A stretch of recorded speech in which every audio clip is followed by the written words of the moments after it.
Yes, so welcome all the doctors. I think all of you are able to see the screen. Can quickly one or two participants can confirm that you are able to see the presentation so that we can start with the chapter 4 today.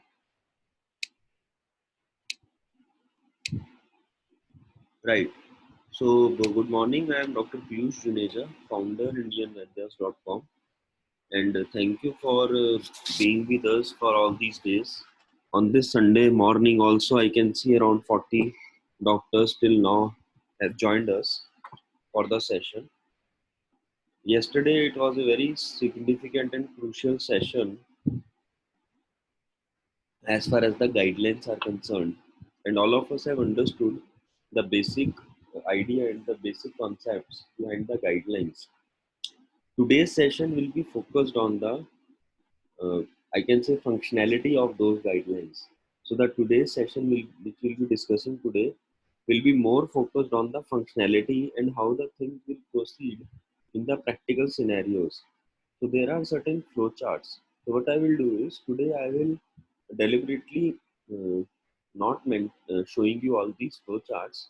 What I will do is I will just discussing the entire process, and all of you are requested to go back to the guidelines, to go back to the document and refer to the flowcharts after this presentation.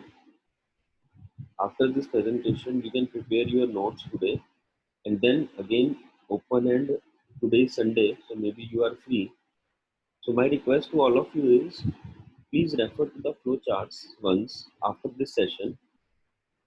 CCIM guidelines are available in our website as well. In the ebook section, when you go to the ebook section, you will get the CCIM guidelines there, telemedicine guidelines there, in the mobile application as well as in the website. So you can open that and you can go to the flow chart, which is in the last section of the guidelines, last section of the PDF document.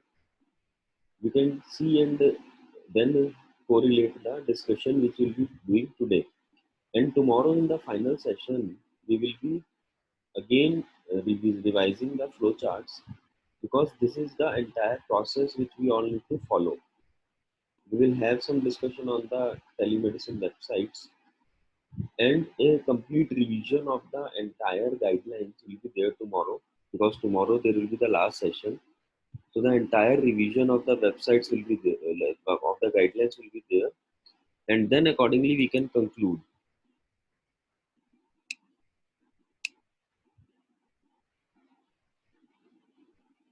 I think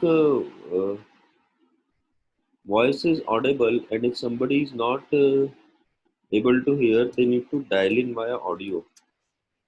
Dial in via audio device. Right.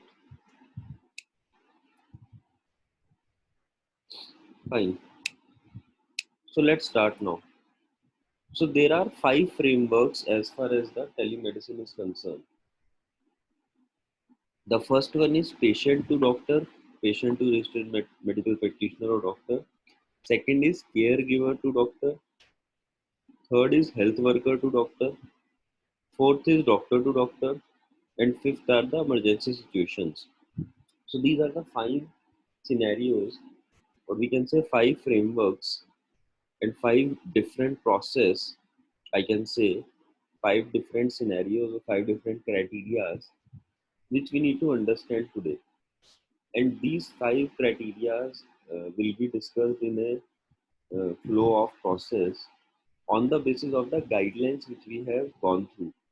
So what I will do is, if there is a repetition, I will skip to those aspects because we have already discussed that in the previous sessions. So we will skip to the repeated sections today, and the whole idea is of today's presentation is to understand the process. Again, I repeat, the whole idea is to understand the process.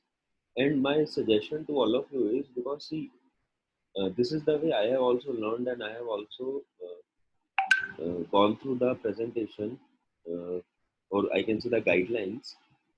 So my learning or my experience is to understand these flowcharts can be a bit confusing, and it will be difficult to have them in back of your mind, because see, the successful implementation of these guidelines will be the successful implementation of the process, and the process should be in your back of mind so that you can apply that in your day-to-day routine when you are doing the telemedicine or online consultation. So for that, one-time exercise is required personally, which I feel is always helpful for me. I don't know if any one of you agreed with me or not, because we have seen this in our, like, I'm practicing this from my like medical college days, like Ayurveda college, medical college days when we were there. So what I do is I prepare notes. I write the flowchart from my hand itself once. So I request all of you to write and to prepare the flowchart on your own once. So once you will be able to prepare the flowchart, once you will be able to prepare in your notes, then you will be able to have a entire control, entire process will be understood by you. So what are the essential principles which is applicable for uh, all the processes and all the different case scenarios? Professional judgment will always be superseded by any other issue.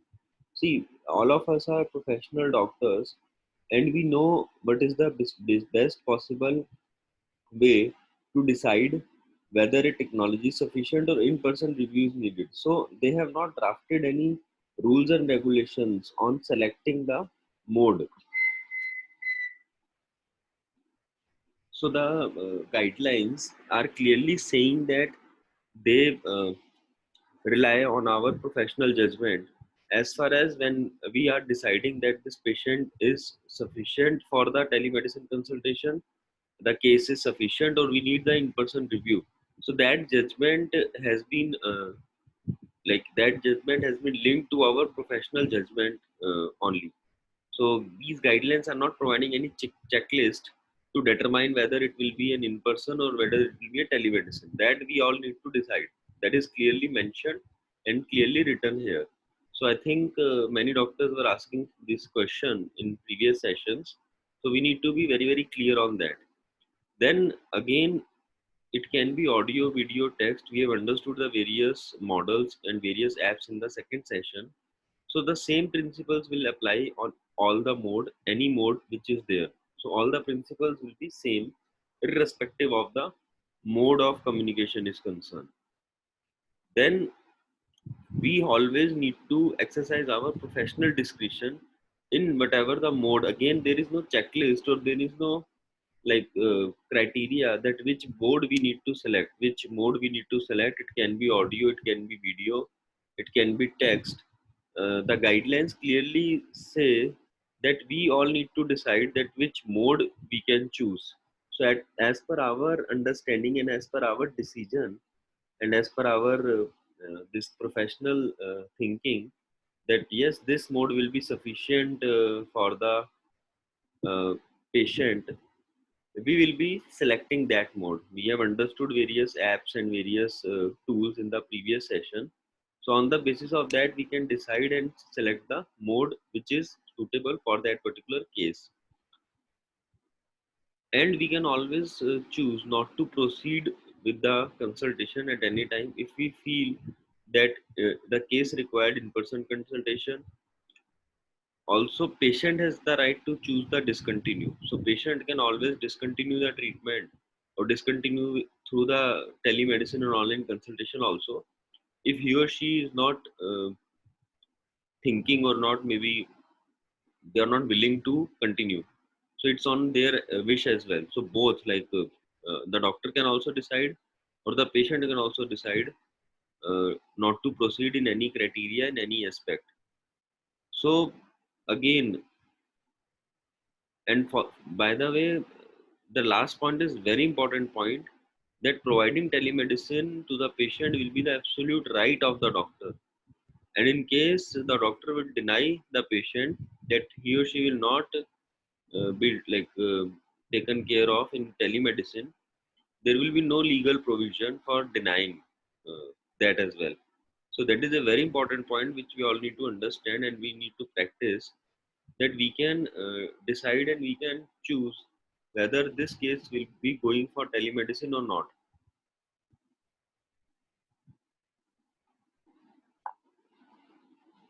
And sometimes I have seen, like for example, right now these days, many patients are insisting on telemedicine and online only. They don't want to come to the clinic. But like yesterday, for example, there was one case with some skin disease, and they were asking me to do a telemedicine. So and they were, by the way, very nearby from my clinic.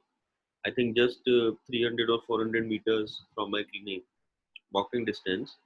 So and they were having some skin issues. So first of all, I asked them to show on the video if I'm able to diagnose or not.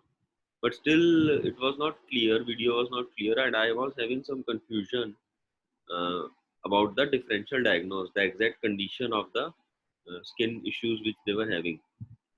So when I realized that they are just nearby, I asked them to visit to the clinic for the exact examination, for exact presentation of the case. I need to see that, and then I will be able to help you out in the Ayurveda treatment, which they refused initially. So I said politely that I will not be able to continue in this mode because I have some doubts and I want to see the case in real, and it is possible for you to come because you are very nearby. So I want to opt that off, like I want to choose that option. And I politely ask them to visit, otherwise I will not be able to continue, or I will not be able to manage their treatment, so you can refer to any other doctor. So they came after a couple of hours. Then they coordinated with my staff for the appointment and all, and they visited my clinic after a couple of hours. So this case and this issue, I'm just clearly want to clarify that if sometimes patients are nearby and they can visit easily, still due to this COVID-19 and these issues, they are insisting, which is fine, which is like acceptable, I can say. But that is only acceptable when we think that it is possible to manage that case in telemedicine mode. But if we as doctors think that no, we need in-person consultation and patient is also not that much far, we should always ask for the in-person consultation, because it's always better to see the case and to discuss the various criteria which are required in person rather than telemedicine. So telemedicine is just a tool, add-on tool to help all of us. Yes, for global patients and for patients outstation from our city and nearby areas, again, it's a very good tool to get connect and to provide them the treatment. But still, sometimes there are some challenges for some cases which we need to understand, and accordingly, we need to proceed. Like we shared one example, another example, that if physical examination is required, we should always convey them to go for a physical examination first with the nearby doctor, and then they can come with the physical examination report, which we can see, read, analyze, review, and then we can provide them the treatment. So these are the various things which we need to understand and take care while dealing with the patients in the telemedicine mode. Now, consultation between patient and registered medical practitioner is the first criteria, is the first scenario which we need to understand, because this is the primary scenario. This is the first and foremost scenario. And by the way, the flowchart of this scenario we already discussed in the orientation session as well. If I think many of you have attended the orientation session, so we have already discussed the flowchart and the process of this in the orientation session as well. However, just for all of your knowledge, and again, we can say the revision, we will be discussing that today as well. So, it can be for the first consult and follow up consult. As far as the patient and doctor process is concerned, they can start with the first consultation, or there can be the follow up consultation. In both the situations, the patient initiates telemedicine consultation and thereby consent is implied. As we have understood the consent yesterday, so means if patient is initiating the consultation, if patient is initiating, and by the way, right now we are discussing the patient and doctor process.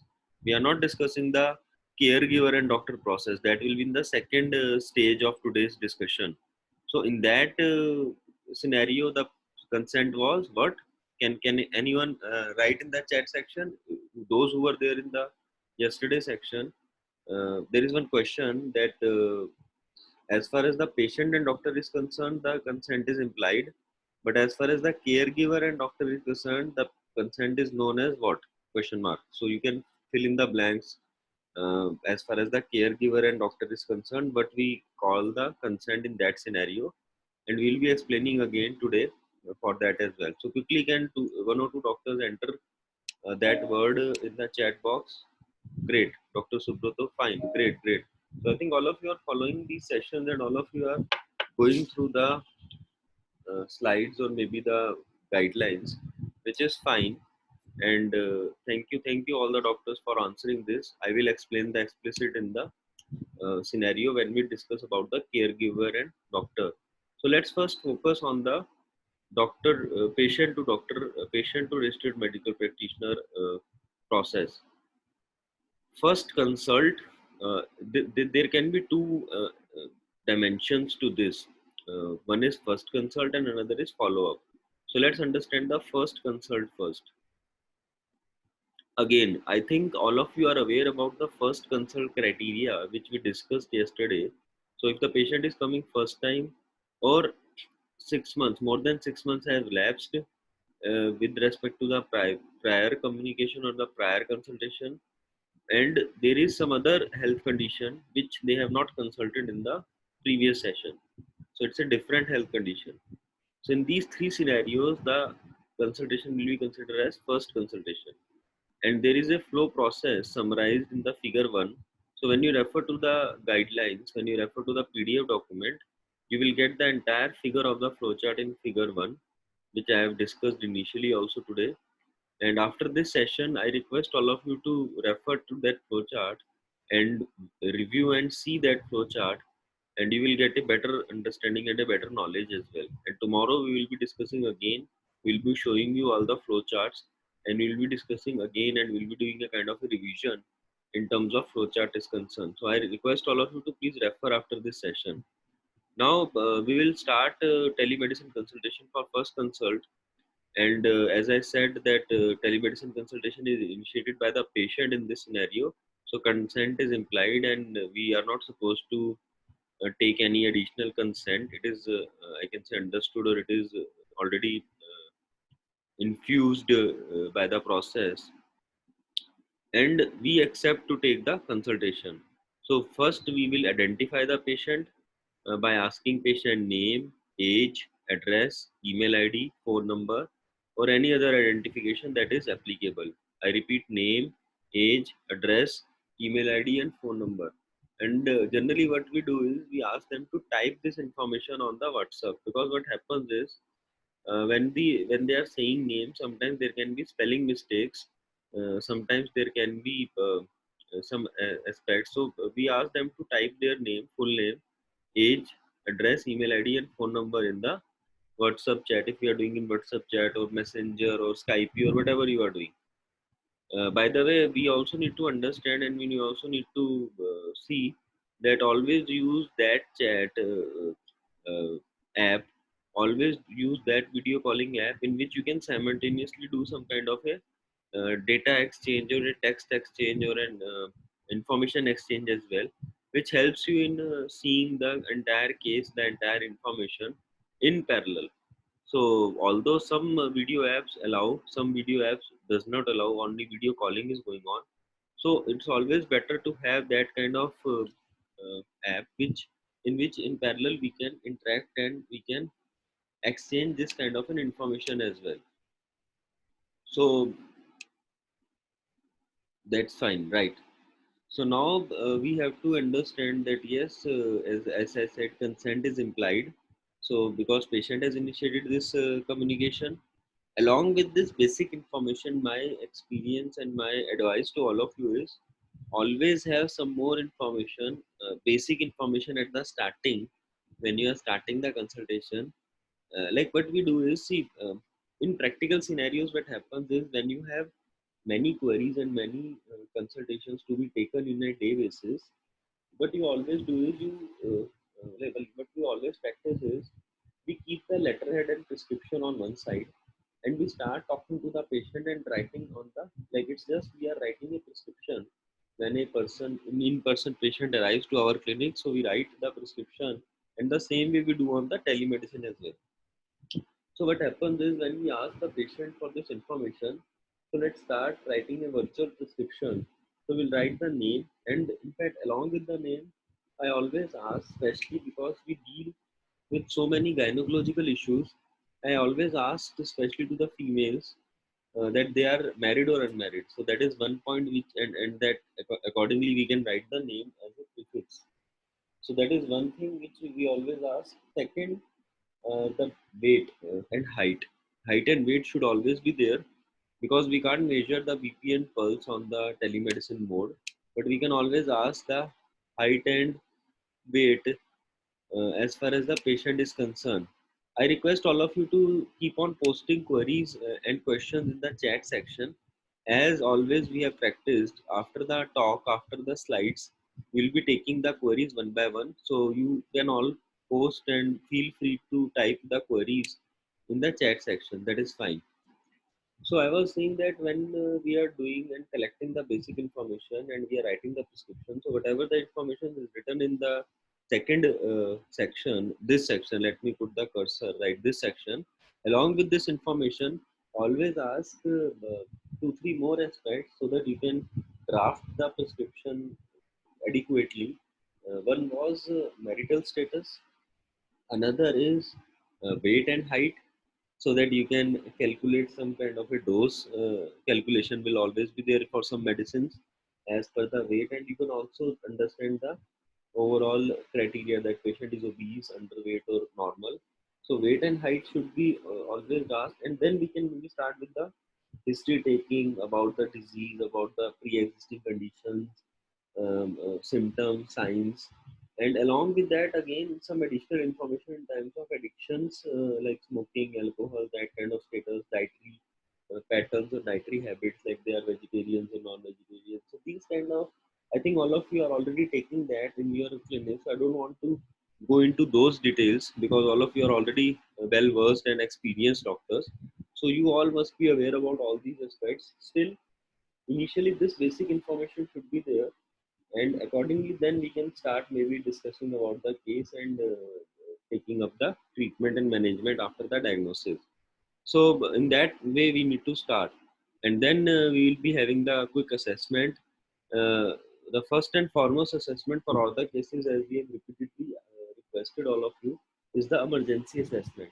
So as soon as we will get the patient identified, we will get the basic information with us about the patient, and we have seen the patient in front of us in terms of a video, or maybe listening to the patient in terms of audio, or maybe reading to the text. My take on this is, at least have video or audio call. Text is fine, but at least have video or audio call in the first consultation. Whenever you are doing the first consultation, my advice to all of you is, at least have a video or audio call. At least, no, do not do any consultation only on the basis of text messages or WhatsApp chat or that kind of stuff. Always at least have video or audio call in the first consultation session, and then maybe accordingly you can take it forward. So quickly we need to assess that whether emergency is required or not, whether this condition is an emergency condition or not, and accordingly the emergency care is required or not. So that quick assessment we need to do in all the cases, right? So I think we have understood till now that patient is there, they have contacted us, so that's why consent has not been taken additionally, it is implied, and we get the basic information in terms of identification, and we have done a quick assessment of the emergency. And if the emergency is not there, just a second. Yeah, so if emergency is not there, we can just then move on to the exchange of information for patient evaluation. So we have understood that yes, this case is not the emergency case. So then we can quickly go for the patient evaluation. we can quickly start evaluating the patient. We can ask the relevant information in terms of their complaint, in terms of their issues which they are having with the medical condition they have come up with us. So we can ask them and we can take that thing, and we can exchange the information in terms of investigation reports, x-ray pathological reports, and that kind of. And if in any step we think that this is the inadequate information, we can always ask them for additional information. We can always ask them to share in real time or share on our email and text also, and we can always reschedule the time when we receive this information. So many times we have done and we have seen in our routine practice that, like for example, I keep on getting so many queries and so many calls on PCOD and ovarian cyst and uterine fibroids and these kind of cases, and they don't have the latest ultrasonographic report. Some are having 6 months or 1 year old, or maybe prior to that as well. So what I always do is I'll ask them to get a latest scan first, and then again let's have a consultation, and then we will continue. Or maybe they can just share, I have understood the entire case, the only thing is I need to see the latest ultrasonography report. So maybe they can email me, and after receiving that I can start with the management aspect. So we can always do that, and we can always ask them if any additional information is required, and as soon as they will share that additional information, then we can proceed further with the consultation. So we need to understand this very crucial point, that as far as all the information and all the relevant documents are not there, we should wait for that, and then only we will be able to make the treatment and management possible. Now if we have satisfied that all the information is there, and then also, by the way, the next step or the main step is there. See, first thing is, when we got an initial call, let's understand again. When we get an initial call, then we have okay decided on the basis of those criteria that patient was far, patient was not able to travel, and those criteria were there when we initially decided. So let me brief and let me come up again on this. You see, there are two steps in the entire process when where we can decide that we have to go for the telemedicine consultation or for the in-person consultation as a doctor. There are two steps, though there are two stages in the entire process where we can decide that we are going for the telemedicine consultation or we are going for the in-person consultation. And what are those two stages or two steps are? First, initially, when we get a call, when we get a message, when we get a anything regarding in person, like regarding this consultation that they want to do in telemedicine mode. So that is the stage one or step one. That on basis of initial exchange of information, we can see, okay, the patient is far away, they can't come to our clinic, so we start the telemedicine process, the consultation process. However, the stage two or the step two or the in the process, the crucial step is when we realize that the entire information has been shared by the patient with us as far as their case is concerned. All the discussion happened and all the relevant information has been shared. Now this is the again time to decide whether this case is appropriate to take as far as the telemedicine is concerned, or we need to do the in-person consultation of this case. So there are they, again, as I said, there are two steps and two stages which will decide finally that this case is an appropriate case for the telemedicine. So in this second stage or second step, if we now finally decided on the basis of the information available to us and being shared by the patient that yes, this case is appropriate to be taken for telemedicine, and then we can decide and take it forward in terms of telemedicine is concerned. And again, the criteria is our professional judgment. Our professional judgment as a doctor will decide whether it is an appropriate case or whether it is not an appropriate case. If it is not appropriate case, then we can do the health advice and education and ask them to go for the in-person consultation. Rather, like they can visit us or maybe they can go for another doctor. By the way, at this point, I want to emphasize on one more aspect, what happens is many times we doctors tend to uh, I can say tend to overpass this issue due to one reason. Maybe sometimes we think that if we refuse them for telemedicine, they will go to another doctor, or they will maybe go to the local doctor, and they will not be coming back to us. So that is a kind of an insecurity which we think many times is there, which is fine, which I agree with you. Uh, However, sometimes we have to realize that, see, again, if you have a specific specialization and if you have that kind of a credibility, and if you insist them that yes, this is the only option right now, I don't want to compromise, or I am unable to take your case in the telemedicine mode, the in-person consultation is 100% required. Patient tend to travel. I repeat, if you have that level of practice, if you have that level of credibility, faith, if you have that level of experience and exposure in your practice, patients across the world travel for help. And if they think and if they understand that this is the doctor which who can help them, they always travel as well. Like for example, again, because see, I can give you examples of my practice, because in real time as a private practitioner I am doing that. I know that other senior doctors are there for whom people travel a lot. Like for example, we have this Vaidya Tribuna in Nizamudi. So I have seen many people are traveling from across the country to visit him, Tribuna Vaidya, to get themselves examined as far as Nadi Pariksha or that kind of things are concerned. Or in yesterday's session also, we had the speaker Vaidya Balindu Prakash. So many cases across the world are traveling to him for pancreatitis. And as I said, I am a very small person, or a very at a very initial level of my practice.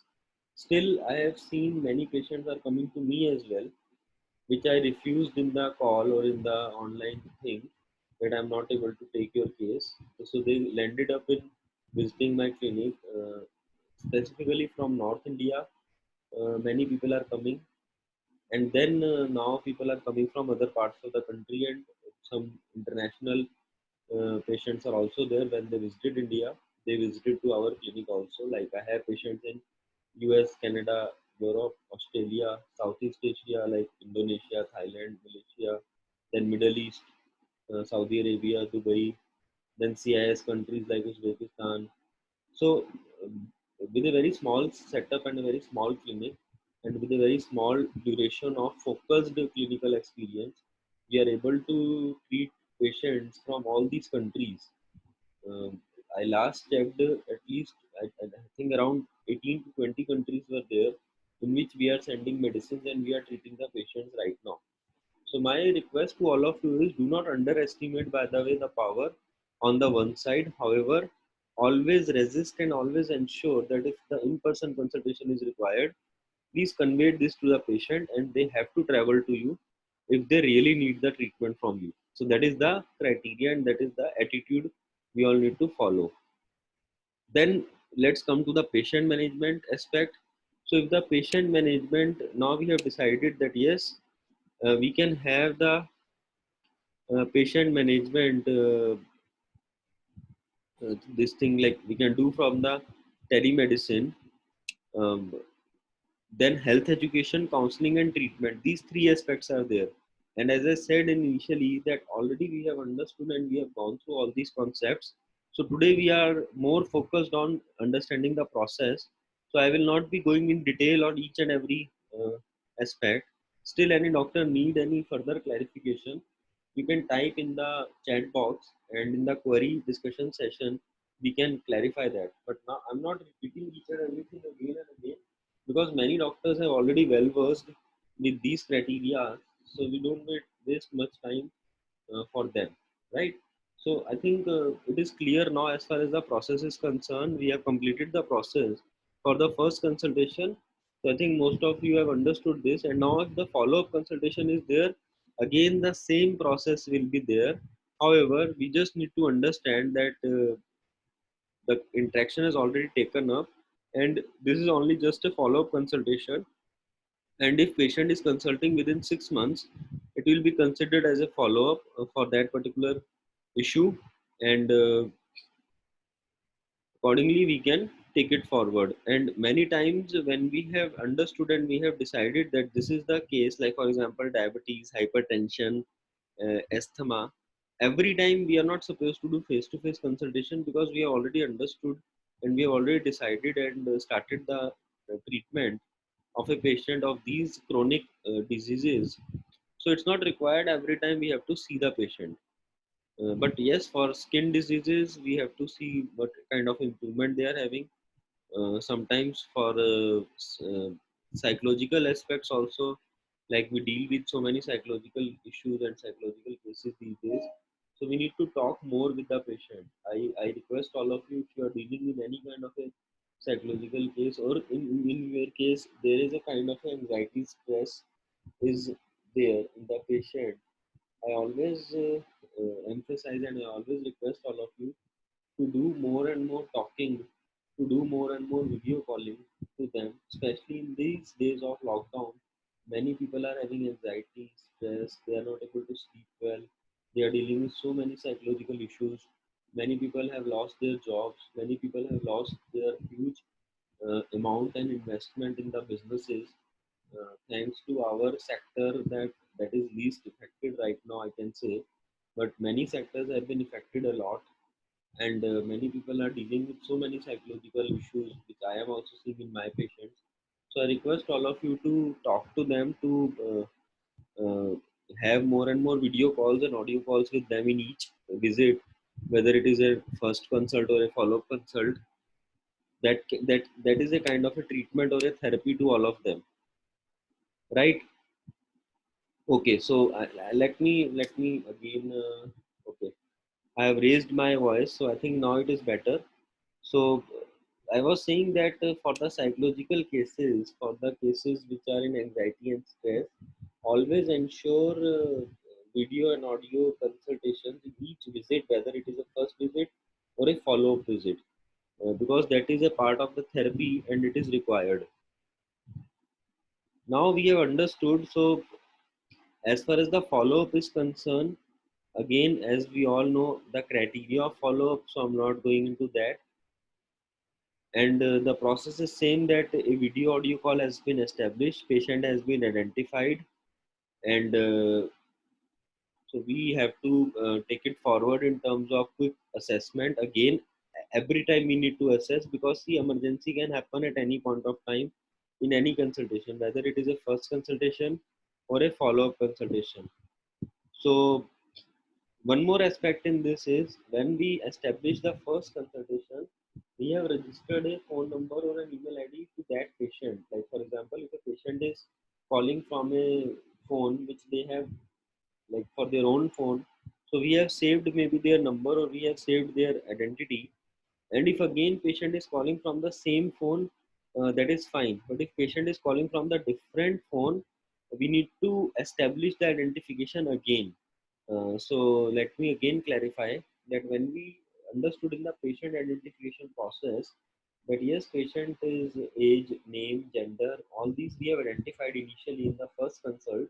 So if the patient is calling from the same number or the same ID, like for example, we are doing a voice video call, and in Skype, the ID is same, the user ID is same, which we have done in the previous first consultation session. So then it's not required to do the patient identification all the time. But if the ID is different, then we have to do that. That is the criteria which is mentioned in the guidelines, and we need to understand that criteria, right? So that we need to understand, and accordingly we need to follow up. And then I think the process is same, that we are doing the assessment, and if there is any further issue, additional issue, we can realize and we can take it forward. However, in routine follow, we can just ask the questions, we can just ask about their improvement, and about the treatment, about the compliance, whether they are taking the medicines on time or not. So these are all the general questions, and I don't want to get into the details that how the follow visits are done clinically, that you all know. So this is the basic thing, and all of you can just read out after this session. Tomorrow we will spend more time on query discussion, because tomorrow's session is a bit brief session. So we'll have a more time on the query discussion of the entire guidelines. And I request all of you to go through the entire guidelines once, entire session videos also once. We will try to upload the both videos of today and yesterday by today afternoon. You will get a notification on your mobile application as well. I again request all of you to download our mobile application for the Android phone users. It is on the Play Store. So we will upload both videos, and you will get the notification. So you go through the videos again. Today is Sunday, just spend some time. I request all of you. Tomorrow we will have a detailed query discussion. So today I'm not going each and every details in the process. I'm just giving you an overview, because some self-reading should be there. Now in the follow-up, if there can be new additional drug that can be add on, we can consider. Many times we have seen a new minor element is there, any new symptom is there, and for that maybe some OTC drug or some kind of a that drug is required. So we can have a discussion on those aspects. But if it is a new symptom which is from the different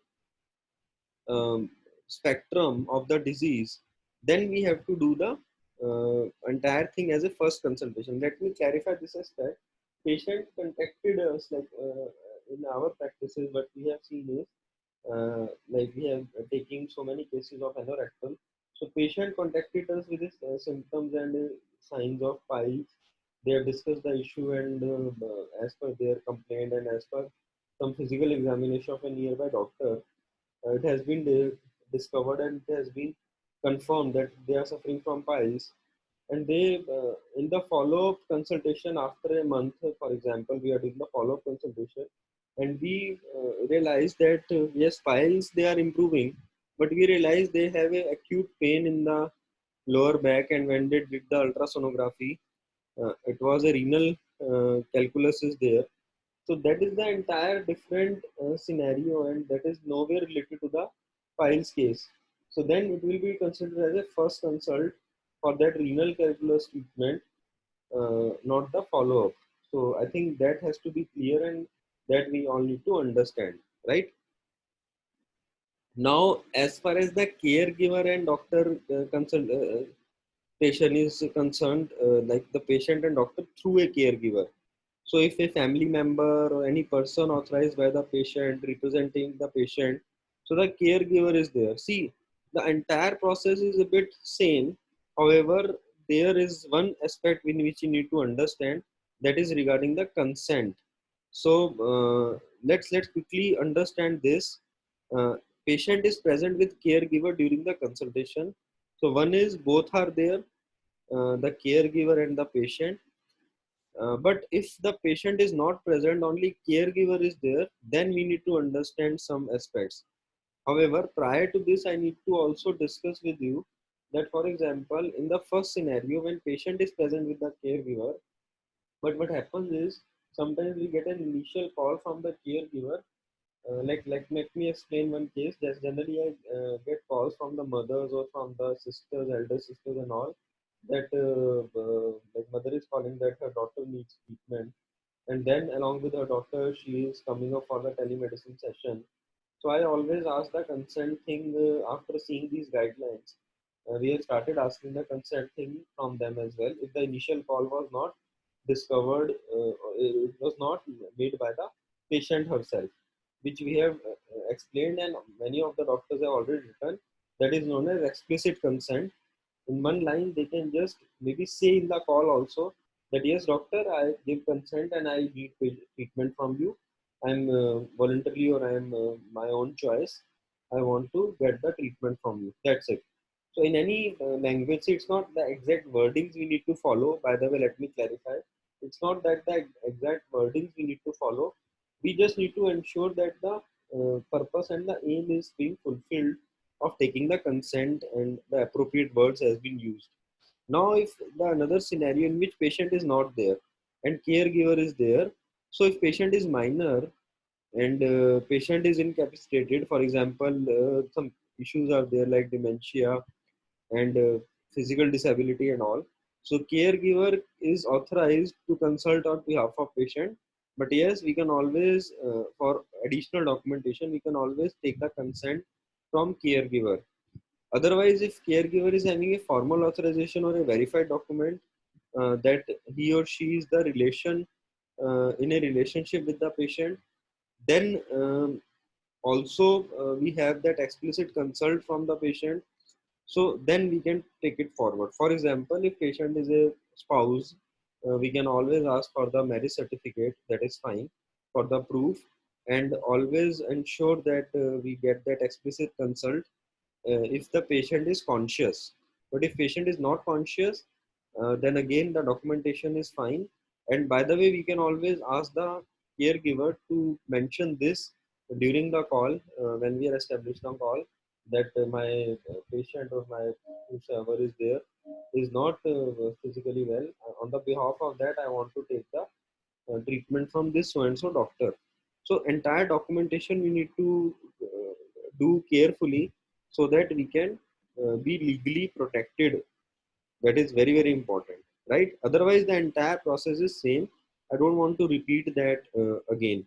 Then as far as the health worker and doctor is concerned, so health worker can be designated by the local authorities like nurse, mid-level health practitioners, ANMs and all, and they can take the discussion, or they can take the consultation from the doctor, and they can do the interaction maybe for a particular patient, or the community issues are there. So in that proposed setup, let's understand the entire setup now. So this will cover the thing between a health worker and a doctor in terms of a public or private health facility. In public health facility, the mid health practitioner at a sub center or health at wellness center can initiate the consultation for the patient with a doctor, or at a higher center like tier 2, tier 3 cities or rural areas are connected through telemedicine to the tertiary centers, to the super specialty centers these days. So in that setup, we need to understand.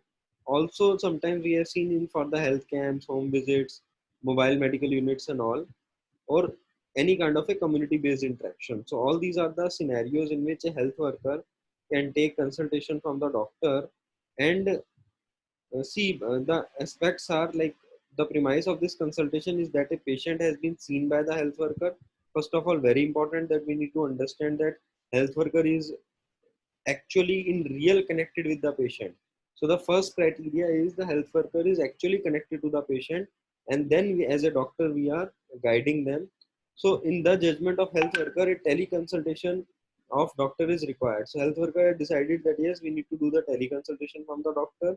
The health worker should obtain the consent from the patient. It is the responsibility of health worker to obtain the consent from the patient, and they should explain the potential use and limitation of telemedicine consultation to the patient, and then health worker will inform the patient identity. So it's virtually the process is same. The only thing we need to understand is health workers initiating the and facilitating the entire telemedicine consultation. So let me again brief. The entire process is same. It's just the health worker is assisting, or health worker is a kind of a mediator here, which is helping us and establishing all the information. So that we need to understand, and accordingly we need to take it forward. So again, I'm not repeating the each and every aspect of this process. The only thing which we need to understand is health person is felicitating or acting as a mediator. So the entire process is same. The only thing is health worker is involved in those processes. So I request all of you to please read out the entire process of health worker. This is the activity number one. Maybe one or two people from the core team, if they are available. I have seen Dr. Pinky is there. So you can write, or Dr. Tanima is also there. So you can write this in the chat box. That is, this is the activity one of the day. And I also request when we conclude this session, again post that so that all of us are aware, and accordingly we can take it forward. The activity is to go through the health worker aspect. I don't want to get into the details today as far as the health worker process is concerned. Please go through that, and let's have a discussion tomorrow if any one of you is having any query. Now the next criteria is doctor to doctor. So why doctor to doctor? many times we have seen that as a peer, as a colleague, we need to discuss and we need to have consultations for various cases among ourselves. So then we have to take it the process of registered medical practitioner. So we might use telemedicine services to consult with another doctor or a specialist. So these initiations are done by a doctor for the another RMP, and then the initiating person will be responsible for the treatment, and the other person can give the recommendation. So many medical specialties are there. Sometimes we need a radiologist or pathologist to opine, or maybe any advanced stages of disease.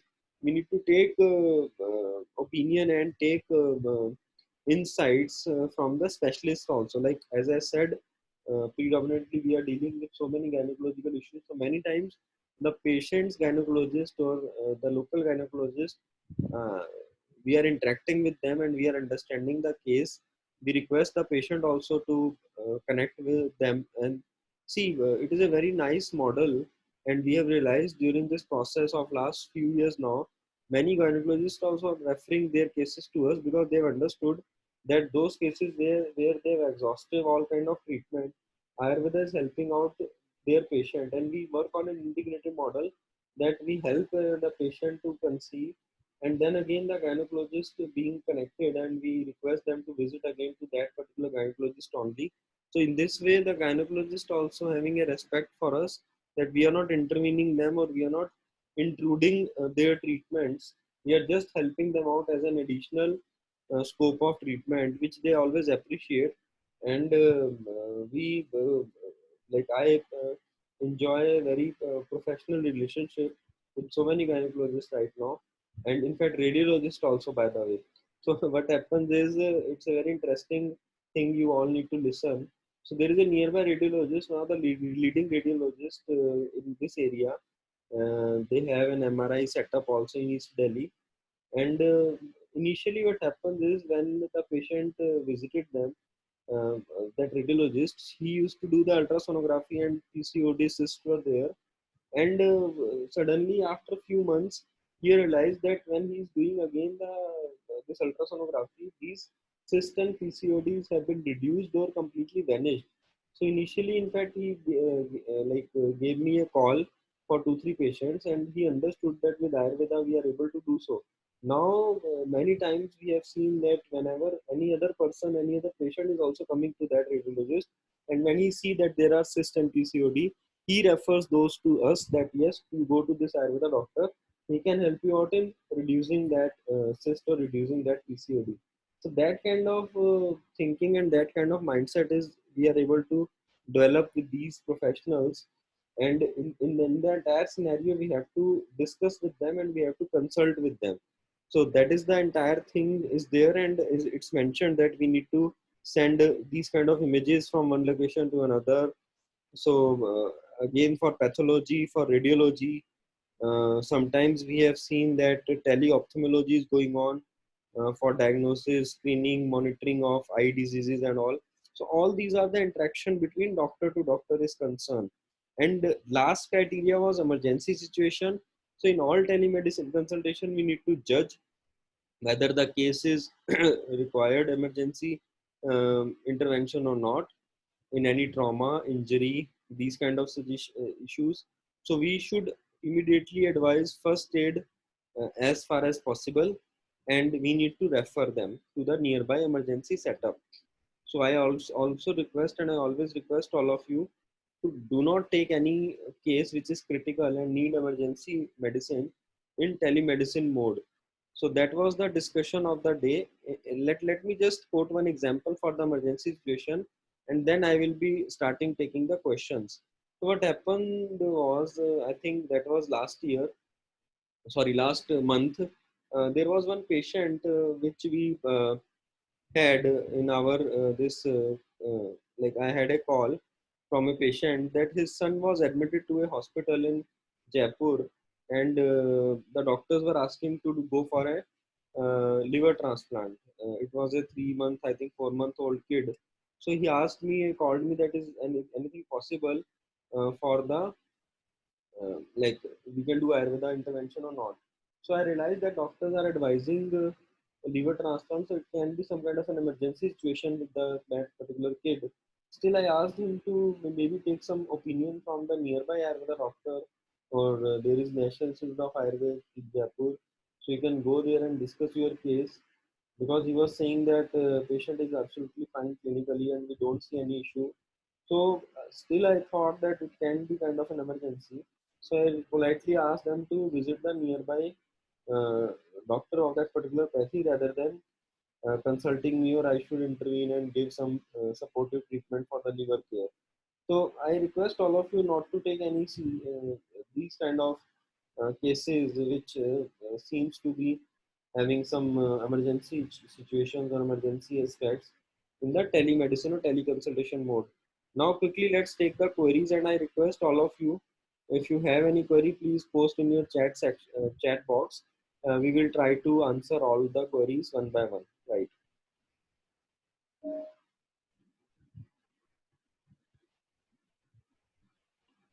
Okay, so Dr. Rajkumar, a few icons, I think we are already working on the mobile application. Predominantly is working fine, but yes, there are some sections and some issues which are having some aspects. It's in a testing mode right now, so we will be resolving that soon. However, if you face any specific issue with specific section, please email us. You can see our email on the screen right now. That is info@indianvadyas.com. In fact, I request all of you to download again the mobile app if you have not done till now. Profile updation and profile creation can be done from our website. You can log in with the same ID and password which you have used on the website to our mobile application. If you are not able to log in with the password, and if its password is showing incorrect, you can click on the forget password and you will get a reset link on your email, and you can reset the password also. With the same ID and password, you can log into the mobile application. Mobile application is working fine in all aspects right now, except profile updation. So profile updation you can do on the website, and you can then use the mobile application. Still, if you have any further issue with any further section, please write to us, please email us, because we are requesting all the doctors right now. It's in testing mode, and we need your feedback so that by next week we'll be able to update and we'll be able to launch the updated version so that all these issues will be resolved. Right. Okay, thanks for the confirmation, Dr. Singhal, that job opening notifications are coming.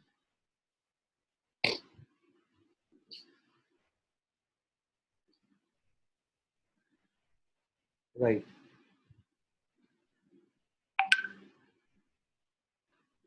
Okay, so Dr. Abhay Kumar, you want to join our WhatsApp group. So I request you to please drop me a WhatsApp. You see the number on the screen right now, that is 9267920012.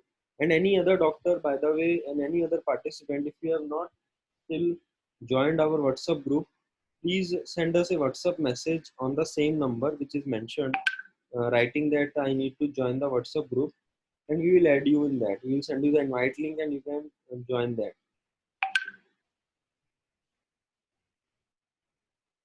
Thank you all the doctors for writing the name of explicit consent.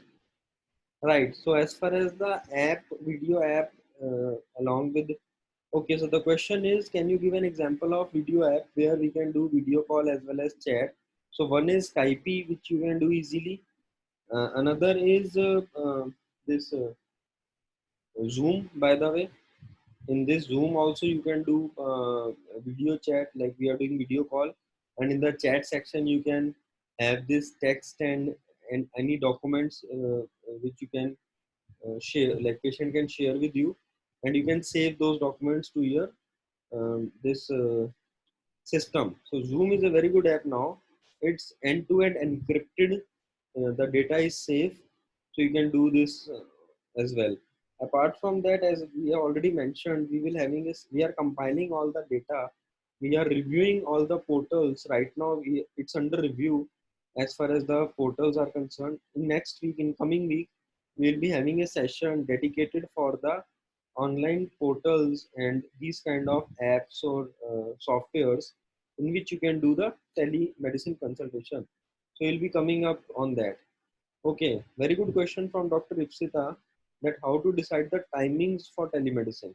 Very nice question. We have already discussed this in last session also. Initially, I feel for the first consultation for Indian patients, minimum 30 minutes, and for the international patients, minimum 1 hour for the first consultation. And for follow-up for Indian patients, 15 minutes, and for international, 30 minutes at least. And why we have differentiating? Because in international patients, first of all, they are more interested in explaining you in detail of all the aspects. Second, they expect this kind of attention and focus in the in consultation also. So that's why they are used to this, because in India we see that there are so many rush. And in I remember I did an internship in a government hospital, and we used to see 100 patients in a day. So hardly 2 to 3 minutes or maybe less than that for some patients we were investing. But in West, any doctor is investing at least 30 to 40 minutes to 1 hour for the OPD consultations also. The number is less there. So we need to understand this, and we need to understand their habit also. So in India, we are used to get a consultation of maybe 10 to 15 minutes in a clinic with a doctor. That's it. But in Ayurveda, in our clinic also, we spend time with the first consult patient, because we need to understand the entire case. And in Ayurveda, generally people are coming after getting frustrated and irritated and exploited, I can say sometimes, exploited by other pathies. They are coming to Ayurveda. So we have to spend some time. We have to understand the details of the case. So, but these are the general timelines which you can decide and you can take it forward. Okay, now Dr. Sucheta Agarwal is asking one question. After deciding that patient can go for telemedicine, then only the payment part is to be asked. Please clarify. A very good question, Dr. Sucheta. See, I don't think so. First of all, it's just whenever we get a first call, we politely need to think whenever we are getting into the process, we have to get into the process with the paid consultation. The criteria that we have decided that yes, patient is not suitable for telemedicine, we can always refer them to the in-person or scenarios. For that also, it is mentioned that you can give them the health counseling, you can give them the health education, and you can always give them some dietary and lifestyle tips also, some dietary and lifestyle guidelines also, and then you can maybe refer to them. So what happens is in our clinic, let it put it in another way. So what happens in our clinic when sometimes patient comes and they take consultation from us, and we realize that this patient we need to refer, or this patient we need to refer to the higher center, or maybe this is an indication of Panchakarma, or a anorectal case is indication of Shah Sutra. We do not do in our clinic. So what I do is I just basically guide them with some dietary and lifestyle recommendations and tips, and I refer them to the that particular center. But in that entire process, I do consult, I do take my consultation fee, because I have spent time with them. So my request to all of you is, again, we had an exhaustive discussion yesterday night also. I was there for the query handling, and in the morning session as well. See, we have to maintain our dignity, and we have to ensure that whenever we are spending time, we should charge for that. So never give anything free of cost. You should always charge whatever the same amount you are charging for them. That has to be there. And it's like you have called a plumber in your house that your tap is not working. And when you called a plumber and he realized that this tap, he is not able to fix this tap, and this tap needs to be replaced, or maybe you have to call some other person to fix this. Still, they charge you know whatever the amount they are supposed to. So they are not doing anything free, or any other, in fact, by the way, person. So why not us? So that has to be very, very clear. And thank you for this question. I think we all need to have this approach. Yes, Dr. Minakshi, I will ask the organizer. Actually, you were the digital partner in that event yesterday, where Dr. Vaidya Valendu Prakash was there. So I will ask the organizers to get that video for all of you, and we will share in our website and mobile application as well.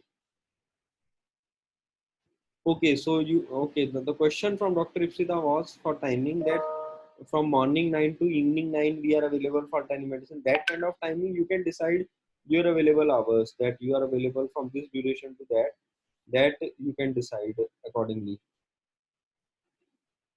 Okay, so Dr. Sudha is asking one question: how to read pulse nowadays and how to perform Panchakarma procedures? Please suggest. See, Dr. Sudha, these days, again, as due to Corona, the issue is we can't touch the patient, or maybe we are on a risk if we are touching the patient.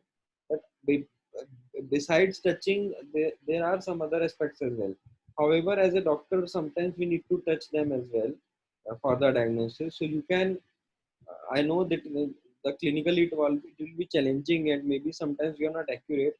But one way of doing is by doing from the like wearing the gloves. That is one. Second, there are some devices also as far as the pulse uh, examination is concerned. However, the chances of getting infected is there with those devices also. And Panchkarma procedures as well, as we understood that the spreading of virus is at risk. Still, many surgeries and many medical things are going on. In the same way, we can take forward as far as Panchkarma is concerned, if it is actually required for the patient. But the proper sanitization, proper hygiene, proper adequately diagnosed team, uh, and all these safety measures should be there. And gradually, it has to be started now because many patients need that. So that we need to understand and we need to take it forward. Absolutely, very good question from Dr. Gyanendra, that nowadays patients are requesting for discounts citing financial problems due to lockdown. So you are absolutely right, Dr. Gyanendra, and patients are asking for discounts. However, what we do is see, nominal discount we all can give as per our capacity, as per our scope of giving the discount. And very good question, by the way, you have raised, Dr. Gyanendra. Let me clarify you. See, never offer discount on consultation. That is point number one. Never offer discount on your consultation fee.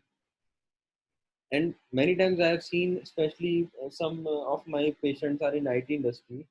So I ask them, are you getting a discounted salary? They say no. So then why you are expecting discount on my consultation fee also? These days, people are getting cut in their salaries, but that is due to recession of this COVID, and after this situation will resolve, they will again get the full salary back. So that is another criteria, by the way. So first of all, and we also have hit it because the footfall has significantly decreased in our clinics. So we have already got that cut in our incomes as well. The same, the salary people are getting the cut in their incomes. So that cut has already been there in terms of the decrease of the footfall.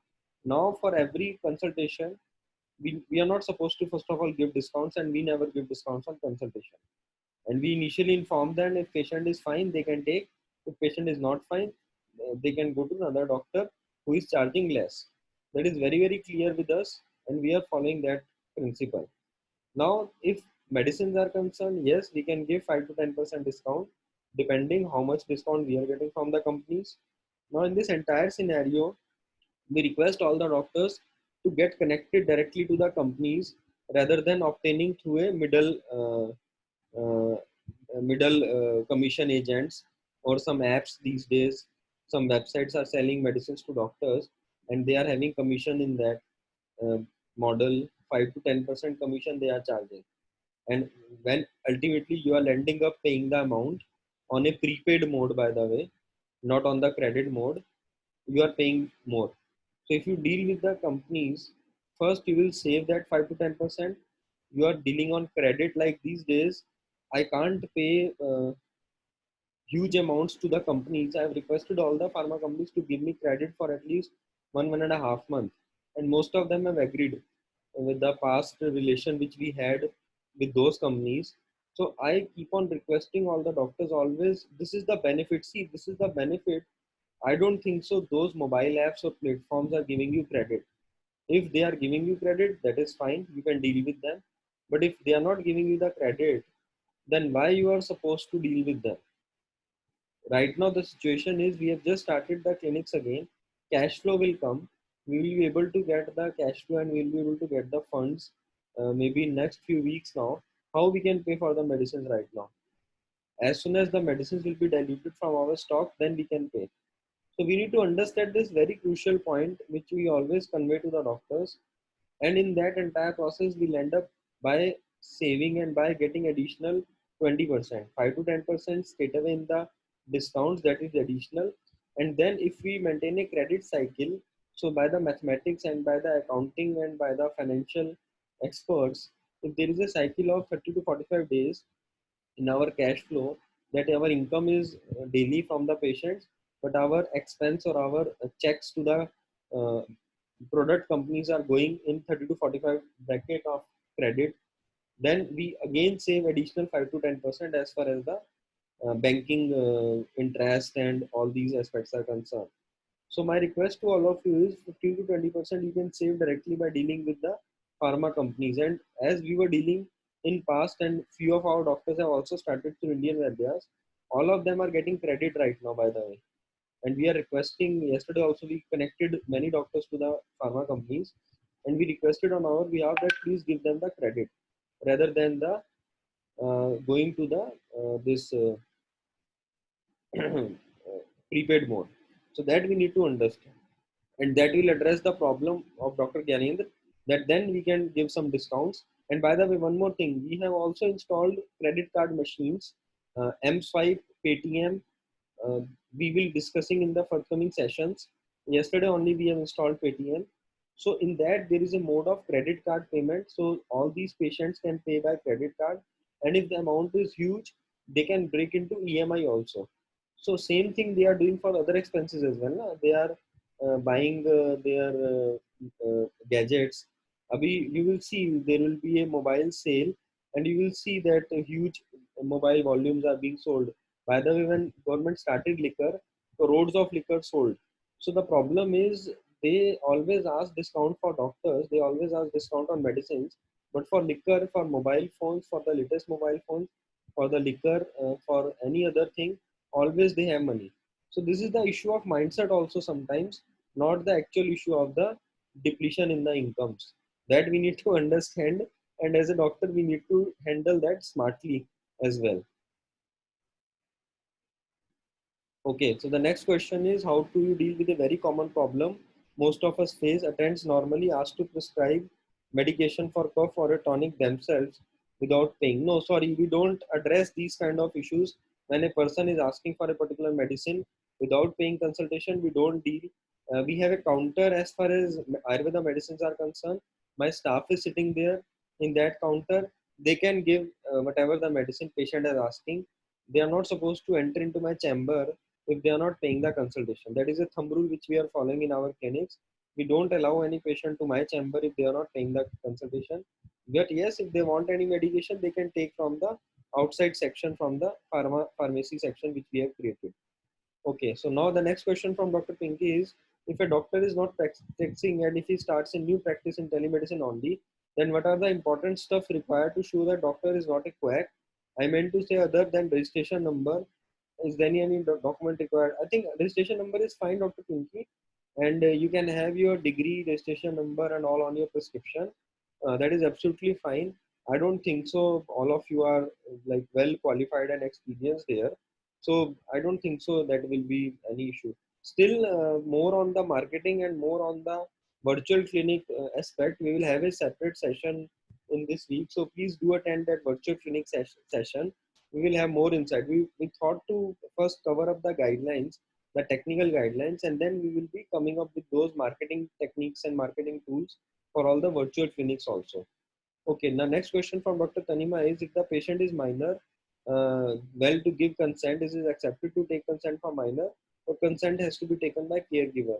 So see, in our practice, what we do is for all the minor, we always take consent from the guardian or the parent as well. That is a standard practice which we are following, and I request all of you to follow the same. Okay, fine. Thank you for the activity, for writing the activity, Dr. Tanima, for all of you. The activities go through the health worker process guidelines. Dr. Ipsita is asking, in case of health care worker consent of patient is not needed. No, no, no, no, no. Let me clarify. Health worker will obtain consent from the patient. I'm not saying that health worker is giving consent. Health worker is acting as a mediator and they will be obtaining consent from the patient. So that we need to understand and accordingly we need to follow that. Dr. Sanjay Kumar, as far as the expert of, I had asked from expert of mobile app, yet to answer came. So please clarify the question. I am unable to understand your question. If you are having any issue with our mobile application, please let us know. If you are asking for other mobile applications, as far as telemedicine is concerned, we will have a separate session in this week for that.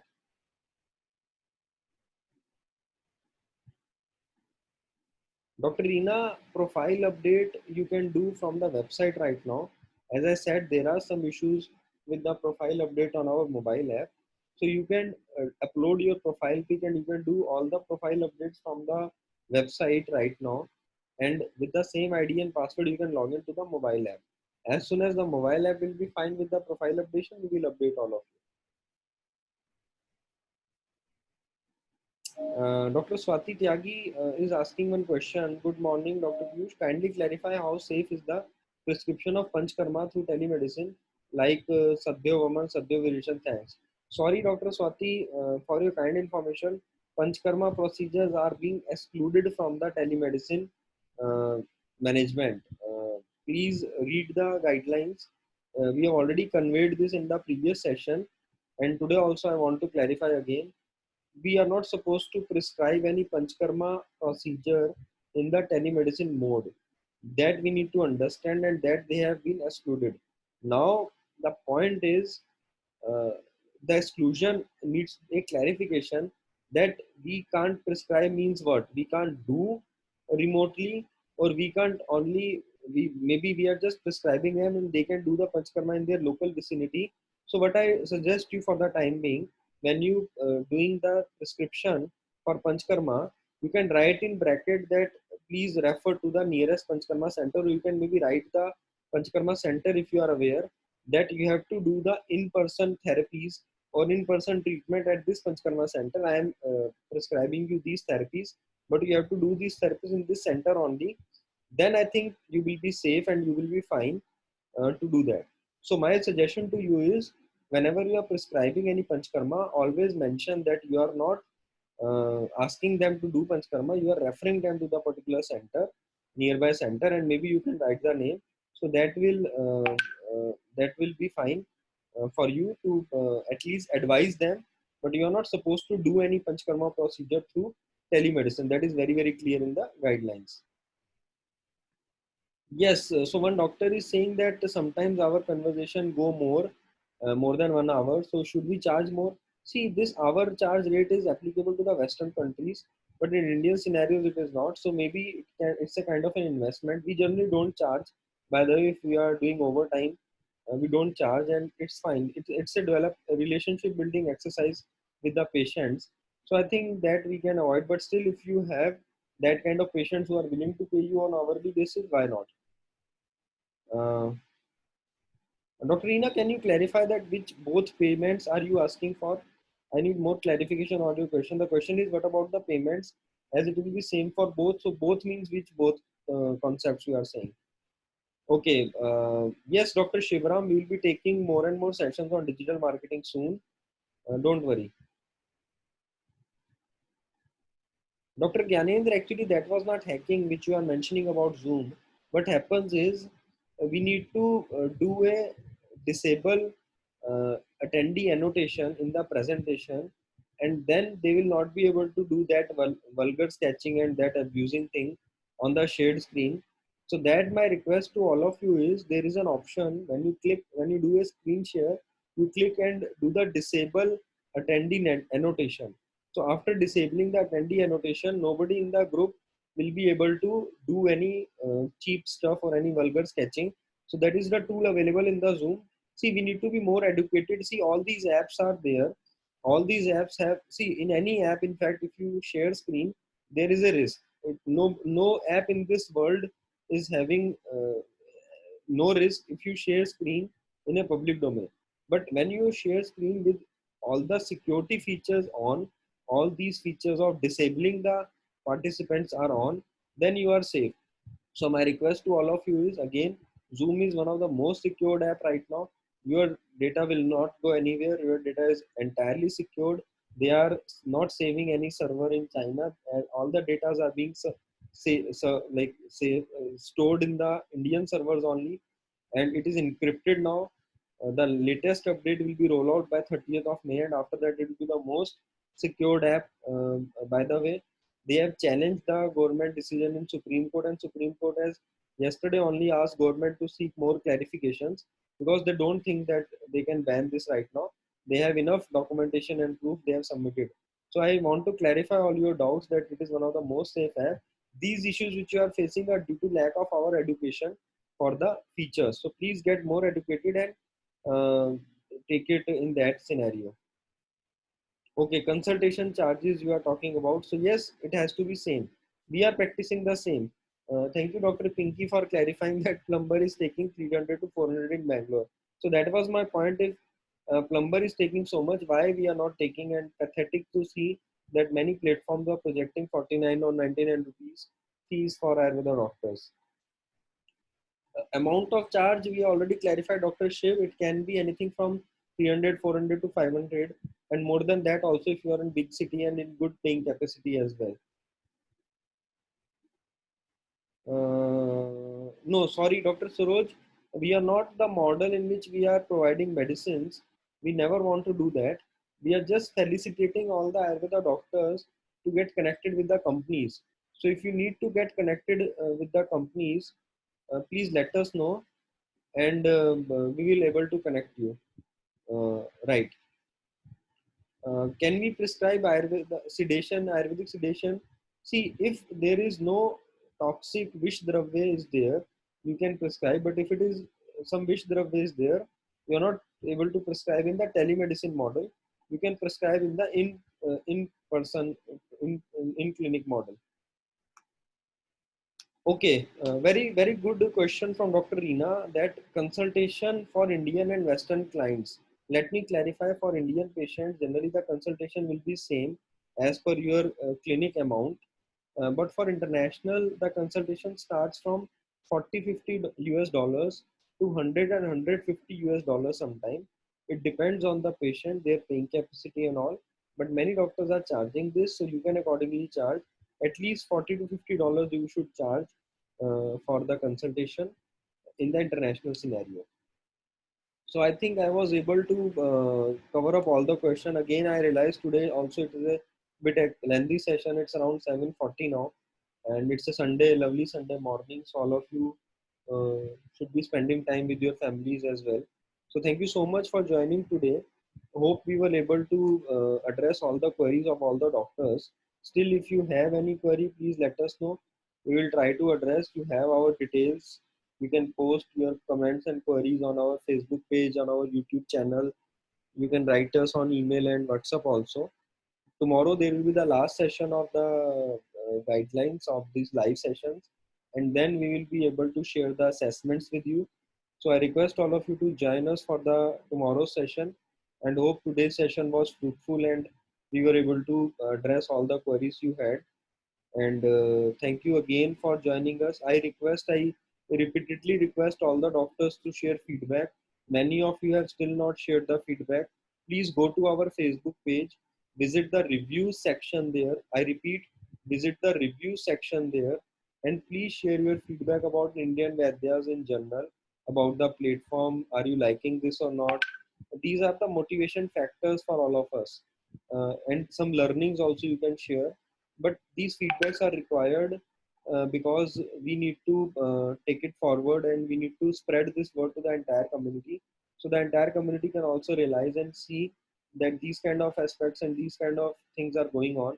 So I request, please share your feedback. I repeatedly request, please share your feedback on our Facebook page, on our YouTube video. Please comment, for example, if you like any YouTube video. Also, one more request, we need references now. We need to grow, and as we will grow, we will be able to get more and more complimentary sessions for you, because our strength is our numbers. So I request all of you to refer Indian Vadyas to your seniors, juniors, batchmates, your colleagues, you may be having so many WhatsApp groups, you may be having so many contact in your mobile phones. Why not ask them to download our app? Why not ask them to like our page? Why not ask them to subscribe our YouTube channel? So these small inputs, I can say these small efforts, and we request from all of you, please support us, please spread this word. This the entire platform has been created for you, for all of you, and we will try to get more and more productive sessions for you. So thank you so much, all of you, for joining us today. And I take your leave now, and all the best for the lovely Sunday. And tomorrow we will join again for the final session.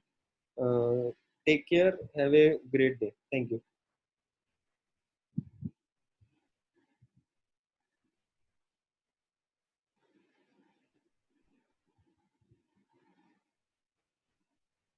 And by the way, Eid Mubarak to all the doctors. I can see that this is tomorrow. I think tomorrow it has been declared. So Eid Mubarak to all of you. Thank you. Thank you so much.